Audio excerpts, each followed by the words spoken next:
હું ખેડૂત નેતા આજે અમને ખુશી અને આનંદ છે માનનીય ઈશુદાન ગઢવી સાહેબ, માનનીય શ્રી ગોપાલભાઈ ઇટાલિયા સાહેબ અને માનનીય આમ આદમી પાર્ટીના રાષ્ટ્રીય નેતાઓ શ્રી કેજરીવાલજી, મનીષજી કે આજે સાબરમતી વોર્ડની અંદર આજે અમારા લોકલાડીલા યુવાન અને એમની સાથે જે સાથી ઉમેદવારો આ લોકોએ કોઈ સામાન્ય ઘર જોયું નથી, દરેકની મદદ કરે. કોઈ કોર્પોરેશનનું કામ હોય, કોઈ સામાજિક કામ હોય, કોઈને પોલીસ ખોટી રીતે હેરાન કરતી હોય, કોઈના દબાણ તોડવા જબરજસ્તી તોડવા માટે જે આવતું હોય, એમાં આવા યુવાનોએ ક્રાંતિકારી ભગતસિંહનું રૂપ લઈ અને જે અમને યોગદાન આપ્યું.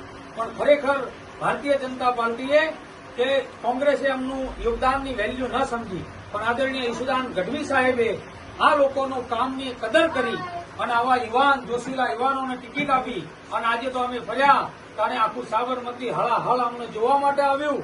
સાબરમતીની અંદર વેપારી લોકોએ પણ આમનું સ્વાગત કર્યું, નાના મધ્યમ વર્ગના વેપારીઓએ સ્વાગત કર્યું, કામદારોએ સ્વાગત કર્યું. અને આજે તો સાબરમતીની જનતાએ એક જ નિર્ધાર લીધો છે કે આમ આદમી પાર્ટી અને પરેશભાઈની જે પેનલ છે એને જીતાડશું, એને વિજય બનાવશું. એટલા માટે અમે પણ આજે અહીંયા આવ્યા છીએ એક સામાજિક આગેવાન તરીકે કે ધન છે સાબરમતીની ધરાને આવી દરેક પાર્ટી, દરેક સમાજો એકત્ર થાય અને આ તાનાશાહો સામે લડે અને સામાન્ય માણસના અવાજને બુલંદ કરે. એટલા માટે અમે પણ મીડિયાના પણ આભારી છીએ અને ખાસ કરી આમ આદમી પાર્ટી અને ઈશુદાનભાઈના પણ ખૂબ ખૂબ આભારી છીએ.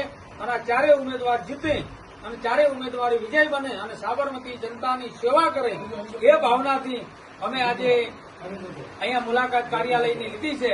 અને ખૂબ ખૂબ સાબરમતી જનતાનો પણ આભાર છે.